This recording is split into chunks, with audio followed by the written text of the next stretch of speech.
மட்டும்தான் பார்க்குறோமே தவிர நம்ம இந்த தமிழ் மாதங்கள் என்று சொல்லப்படக்கூடிய சூரியன் ஒவ்வொரு 30 நாள் ஒவ்வொரு ராசிக்குள்ளே போகிற அந்த ராசி மண்டலத்தை அடிப்படையாக வைத்து ஜோதிடத்தை நாம் பெரிதாக அணுகுவதில்லை. இந்த சூரியன் தான் நம் உடலில் இருக்கின்ற உயிர். நம்ம உடம்புல இருக்கிற உயிர் ஆத்மகாரகன், இயற்கை ஆத்மகாரகன் சூரியன் தான். இந்த சூரியன் தான் வெளிச்சம், சூரியன் தான் கண். இந்த கண்கள் இருக்கிறது இல்லையா, இந்த 2 கண்களும், ஒரு கண் சூரியன், ஒரு கண் சுக்கிரன்லாம் நம்ம சொல்லுவோம். பட் பார்வை என்கின்ற அந்த ஒரு விஷயம் சூரியன். அந்த ஒளி உள்ள இருக்கிற சோல், ஆத்துமா என்கின்ற ஒரு விஷயம் இது. அப்போ இந்த உடம்பு ஃபீல் பண்ணுதில்ல, ஒன்றுக்காக ஏங்குது. எனக்கு கல்யாணம் ஆகணும், எனக்கு வேலை கிடைக்கணும், என் குழந்தைக்கு கல்யாணம் ஆகணும், ஏதோ ஒரு துன்பத்தில், ஏதோ ஒரு ஏக்கத்தில், ஏதோ ஒரு ஆசையில், பேராசையில், எதிர்பார்ப்பில், இலக்குகளில் இந்த மனசு சுற்றிக்கிட்டே இருக்கு இல்லையா. அப்போ இந்த மனசுக்கு சக்தியை கொடுக்குற ஃபியூயல் அந்த ஆத்துமா, அந்த சோலை எவ்வளோ ஸ்ட்ரென்தன் பண்ணிக்கிறோம், நம்ம ஆறாவை எப்படி நம்ம என்லைட்டன்மெண்ட் பண்ணிக்கிறோம், அதோட எனர்ஜி லெவலை எப்படி பெருசாக்கிக்கிறோம். இந்த விஷயங்கள் சூரியனை நம்ம கெட்டியாக பிடிக்கிறதுல தான் கிடைக்கும். அப்போ ஆன்ம பலம் என்பது ரொம்ப ரொம்ப முக்கியம் நண்பர்களே. நம்ம ஜோதிடத்தில் ஆன்ம பலத்தை பெருசாக யாரும் பார்க்கறதில்ல என்பது நான் கண்கூடாக பார்க்கிறேன். அப்போ ஏன் இன்னைக்கு விதிமதி கதி என்கின்ற இந்த டாப்பிக்கை நான் கொண்டு பேசு பொருளாக வைத்திருக்கிறேன். பல்வேறு தலைப்புகளில் நம்ம பேசினாலும் நம்முடைய ஆன்மா என்னை விரும்புகிறதோ, மனசு நினைக்குது இப்போ இந்த இடத்துக்கு போகணும். இப்போ ஒரு காரை எடுத்துக்கிட்டு இங்கேருந்து நம்ம பீலமேடு போகணும், கோயம்புத்தூர் ரயில்வே ஸ்டேஷன் போகணுன்னு நினைக்குது. ஆனால் அந்த காரை ஓட்டுற அந்த டைரக்ஷன் எல்லாமே இதாக இருந்தாலும் அந்த ஃபியூயல் எரியுது இல்லை, அந்த என்ஜினை எரிக்கிற அந்த எரிபொருள் நம்முடைய ஆத்துமா தான், சோல். அந்த ஆத்துமா தான் இன்பத்தையும் துன்பத்தையும் உணருது. வலி, வேதனை, மகிழ்ச்சி, உலகத்தில் இருக்கிற எல்லா உணர்வுகளையும் உணர்ந்து ஃபைனலாக அந்த ஆத்துமா, அந்த சோல் தான் ரிசீவ் பண்ணுது. நம்ம அந்த சோலை சாட்டிஸ்ஃபை பண்ணிட்டோன்னா, நம்மளுடைய ஆத்துமாவை நம்ம திருப்திப்படுத்திட்டோன்னா மற்ற எல்லாமே நம்ம கண்ட்ரோலில் இருக்கும். அந்த ஆத்துமா என்பது வேறு எதுவும் இல்லை, சூரியன் தான். அதனால தான் நம்ம முன்னோர்கள் டெய்லி சூரிய நமஸ்காரம் பண்ணுங்கடான்னு சொன்னாங்க. நம்ம நமக்கு கண்ணுக்கு தெரிந்த முழு முதற் கடவுள் சூரியன் தான். டெய்லி நீங்கள் சூரியனை பார்த்து ஒரு குட் மார்னிங் சொல்லிட்டீங்கனாலே போதும். ஏன்னா நமக்கு கண்கண்ட தெய்வம் சூரியன் தான். அதெல்லாம் நம்ம இந்த காலத்தில் விட்டுடுறோம்.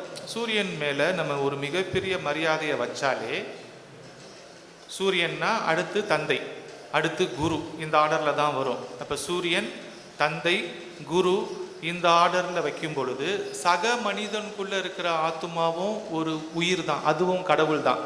அப்போ சகோதரத்துவம், எனக்குள்ளே இருக்கிற உயிர் தான் உன்கிட்ட இருக்குது, உன்குள்ளே இருக்கிற உயிர் தான் என்கிட்ட இருக்குது. அப்போ நீ கஷ்டப்பட்டாலும் நான் தான் கஷ்டப்படுறேன், நான் கஷ்டப்பட்டாலும் நீ தான் கஷ்டப்படுற. ஒரு நாயோ, பூனையோ, குருவியோ, எந்த விலங்கினத்திலும் இருப்பது பிரபஞ்சத்தில் இருக்கிற உயிர் அப்படின்ட்டு நீங்கள் உணரும் பட்சத்தில், உங்களை நீங்கள் பரமாத்மாவாக உணரும் பட்சத்தில் தான் உங்களுக்கு முக்தி கிடைக்கும். இதெல்லாம் சாதாரண மனுஷனுக்கு சாத்தியமானால் எல்லாருக்கும் சாத்தியம்தான். நீங்கள் எப்போ என்கிட்ட இருக்கிற இதே ஃபீலிங், இதே உணர்வு தான் உங்ககிட்டையும் இருக்குது, எதிரில் இருக்கிறவங்ககிட்டையும் இருக்குது. இன்னொருத்தனை வார்த்தையாலேயோ, செயலாலேயோ, சொல்லாலேயோ துன்புறுத்தாமல் நம்ம இன்முகத்தோடு அவங்கள பாசமாக சகோதரத்துவத்தோடு மதித்தாலே நமக்கு கர்மா என்கின்ற ஒன்று பெருசாக சேரவே சேராது. நம்ம எப்போ வன்மம், கோபம், துரோகம் இந்த மாதிரியெல்லாம் விஷயங்களுக்கு இடம் கொடுக்குறோமோ அப்போ தான் இந்த பிரச்சனைகள்லாம் வருது. அப்போ டெய்லி எப்படி நம்ம பல்லு விளக்கி நம்மளுடைய காலை கடன்களை முடித்து பண்ணுறோமோ, அது மாதிரி உடம்பையும் சுத்தம் பண்ணுறோமோ, அது மாதிரி மனசையும் டெய்லி சுத்தம் பண்ணணும். மனசில் ஒரு நிமிஷத்துக்கு லட்சக்கணக்கான எண்ணங்கள் விழுவோம். எல்லாமே தேவையான எண்ணங்கள் கிடையாது. அப்போ இந்த மனசை கவலைப்படுத்துகிற மாதிரி எந்த ஒரு விஷயமா இருந்தாலும் அந்த விஷயத்தை தள்ளி வச்சுட்டு இன்னொருத்தரால் கவலையோ, நம்மளால் நமக்கே கவலையோ, அது நண்பனாலேயோ, காதலியாலேயோ, காதலனாலோ, மனைவி, கணவன், பிள்ளைகள், இந்த கவலைப்படுறதுனால ஒரு முடியை கூட கொடுங்க முடியாதுன்னு பைபிள் சொல்லுது. ஸோ கவலைப்படுவதை விட்டுவிட்டாலே நமக்கு எல்லா பிரச்சனைகளையும் தீரும். ஏன்னா எதுவுமே நம்ம கையில் இல்லை. நம்ம மகிழ்ச்சியாக துன்பம் வருங்கால் நகுக அப்படின்னு சொல்கிற மாதிரி நம்ம இந்த மனசை சுத்தம் பண்ணிக்கிட்டு க்ளீனாக வச்சுக்கிட்டோனாலே, அதுக்கப்புறம் ஒரு இலக்கை நிர்ணயித்து கொண்டோன்னா அந்த இலக்கு நிச்சயமாக நிறைவேறும். நம்ம நினைக்கணும், நான் இதை நோக்கி போகிறேன்னு நினச்சி சப்கான்ஷியஸ் மைண்டில் நம்ம போட்டுட்டோன்னா அது பாட்டுக்கு நடக்கும். இதை நான் ஏன் சொல்கிறேன்னா, என் லைஃப்பில் நடந்திருக்கு. நான் ஏதாச்சும் ஒன்று செய்யணும்னு நினச்சேன்னா அது இம்மீடியட்டாக நடந்ததே இல்லை. ஆனால் அது 2 வருஷத்துலேயோ 4 வருஷத்துலேயோ 5 வருஷத்துலேயோ நடக்கும், நடந்திருக்கு. அதனால தான் நான் உங்களுக்கு சொல்கிறேன், உங்களுக்கும் அப்படி தான் நடக்கும். அப்போ நம்ம ஆழமாக ஒரு விஷயத்தை நடக்கணும் அப்படின்னு நினச்சா அது நடக்கும். கோயம்புத்தூரில் ஒரு மாநாடு பண்ணணுன்ட்டு நான் நினச்சி 3 வருஷம் ஆச்சு. நினச்சதோடு அது சப்கான்ஷியஸ் மைண்டுக்கு போயிடுச்சு.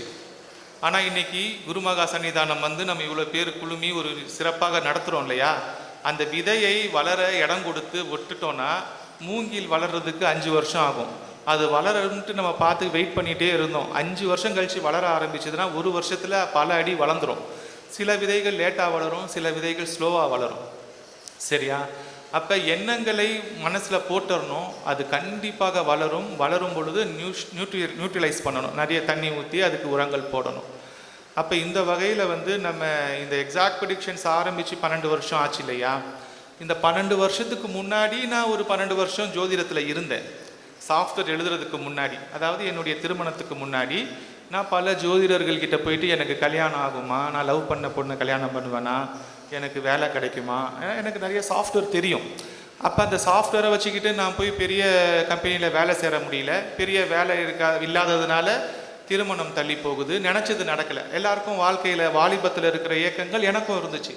அப்போ நான் ஒவ்வொரு ஜோதிடராக போய் பார்ப்பேன், ஒரு 50 ஜோதிடர்களுக்கு மேலே போய் பார்த்துருப்பேன். அப்போ வந்து எல்லாரும் ஒன்றே தான் சொல்லுவாங்க, இந்த தசாபுத்தி மாறிட்டா நடந்துரும், இல்லை உனக்கு ராகு தசை நடக்குது அப்படின்னு சொல்லுவாங்களே தவிர எனக்கு புரிஞ்சுது ஜோதிடம் என்பது ஒரு மிகப்பெரிய கடல். ஆனால் யாருமே கன்சிஸ்டண்ட்டாக ஒரு பெருசாக இது ஒரு ரிசர்ச் மாதிரி எடுத்து பண்ணலையே அப்படின்ற மாதிரி ஒரு இருந்துச்சு.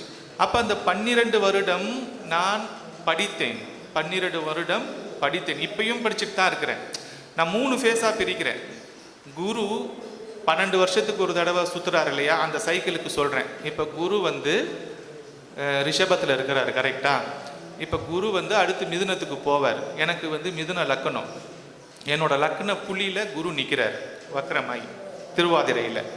அப்போ 12 வருஷம் சைக்கிள் குரு அந்த ஒரு மிதுன லக்னத்திலிருந்து சுற்றி அந்த 12 வருஷம் முடியும் பொழுது ராகு தசையில் நான் முழுவதுமாக படித்தேன். என்ன படித்தேன்?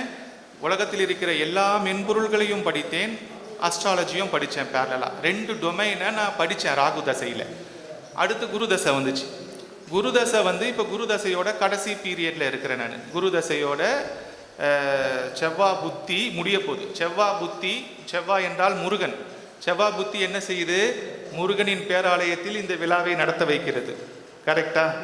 இப்போ இன்னும் அடுத்த மாதம் இந்த 22ஆம் தேதி இந்த செவ்வாய் புத்தி முடிஞ்சோன்னா குருவில் ராகு போயிடும். ஸோ ராகு முடிஞ்சோன்னா குரு முடிஞ்சிடும். அப்போ அடுத்த தசா புத்திக்கு நான் தயாராகிறேன், அடுத்து சனி தசைக்கு நான் தயாராகிறேன். அப்போ ராகு தசையில் படித்தேன், உலகத்தில் உள்ள அத்தனை மென்பொருள்களையும் அத்தனை ஜோதிடத்தையும் படித்தேன். பெருசாக சாதிக்கலை, பெருசாக ஷைன் ஆகலை. ஆனால் குரு தசையில் சின்னதாக ஆரம்பிக்கப்பட்ட இந்த எக்ஸாக்ட் ப்ரெடிக்ஷன்ஸ் இன்று எனக்கு தெரிந்து நல்ல நிலைமையில் இருக்கிறது. பல லட்சக்கணக்கான மக்களுக்கு இது ஒரு நல்ல பயனுள்ள ஒரு கருவியாக பயன்படுகிறது. அப்போ இந்த 24 வருஷம், ஃபஸ்ட்டு 12 வருஷம், அடுத்த 12 வருஷம், 24 வருஷம் போயிடுச்சு. இந்த 24 வருஷம் போய் நான் மட்டுமே உழைச்சிட்டு இருந்தா இது அடுத்த லெவலுக்கு கொண்டு போக முடியாத நிலத்துக்கு காலத்தின் கட்டாயம் வந்திருக்கிறது. இப்போ தனி மனிதனாகவே இதை இழுத்து செல்ல முடியாத அளவுக்கு இந்த பலு என்னோட தோளில் சுமந்துருச்சு. இந்த சர்வர் காஸ்ட்டோ, இதை வந்து தனியாக ஒரு சர்வர் ஹேங் ஆகி படுத்துருச்சுன்னா 1 வாரம் வேலை செய்யாது, டே நைட் அப் பண்ணணும். இப்போ பெரிய பெரிய சாஃப்ட்வேர் கம்பெனிஸ்லாம் 100 பேர் வேலை செய்கிறாங்க. நான் யாரையும் கம்பேர் பண்ணலை. இப்போ தனி மனிதனாகவே இதை பண்ண முடியாது. நாளைக்கு என்னுடைய பிள்ளைகள் இதை எடுத்து செய்வாங்கனாலும் செய்ய முடியாது. ஏன்னா இன்றைக்கி நம்ம பசங்க நம்ம செய்கிறத செய்ய மாட்டுறாங்க, கரெக்டாக? அவங்களுக்குன்ட்டு என்ன தோணுதோ அதை தான் செய்வாங்க. நம்ம போய் ஃபோர்ஸ் பண்ணி நீ ஜோசியத்துக்குள்ளே வாடான்னு நான் சொல்ல முடியுமா? என்னுடைய பெண்ணையோ பிள்ளையோ சொல்ல முடியாது. அப்போ என்னுடைய காலத்துக்கு பிறகு இந்த நான் இவ்வளோ நாள் 25 வருஷம் போட்ட உழைப்பு வீணாக போகக்கூடாது, கரெக்டாக? அப்போ இதை சமுதாயத்துக்கு அடுத்த லெவலுக்கு கொண்டு போகணுன்னா இது வந்து ஒரு அறக்கட்டளையாக இருந்தால் மட்டுமே இது அடுத்த லெவலுக்கு போகும் அப்படின்ற ஒரு எண்ணம் இருந்ததனால் இந்த குரு பாக்கியநாதன் அஸ்ட்ராலஜி ரிசர்ச் ஃபவுண்டேஷன் என்ற பெயரில் இதை ஆரம்பிக்கலாம் அப்படின்ற ஒரு விதை ஏற்பட்டு அதை லைக் மைண்டட் பீப்புள், கதிரவன் சார், நம்ம நிறைய பாலகிருஷ்ணன் சார், கோவை நண்பர்கள், இன்னும் என்னுடைய மற்ற நண்பர்கள் கூடலாம் டிஸ்கஷன் பண்ணி அதை வந்து இன்றைக்கி அதிகாரப்பூர்வமாக ஒரு ரெசல்யூஷன் பாஸ் பண்ணி ஃபர்தராக இதை ப்ரொடியூஸ் பண்ணலாம் அப்படின்ற ஒரு முடிவுக்கு வந்திருக்கும். அப்போ ஒரு ஜோதிடத்துக்குன்ட்டு ஒரு ரிசர்ச் ஃபவுண்டேஷன், அதை ஏன்டா ஓம் பேரில் ஆரம்பிக்கிறேன், நீ என்ன அவ்வளோ பெரிய ஆளா அப்படின்னு கேட்கலாம். எனக்கு 24 வருட அனுபவம் இருக்கின்றது என்பதை சொல்லிக் கொள்வதில் நான் பெருமைப்படுகிறேன். நம்ம தானே பாராட்டிக்கணும்.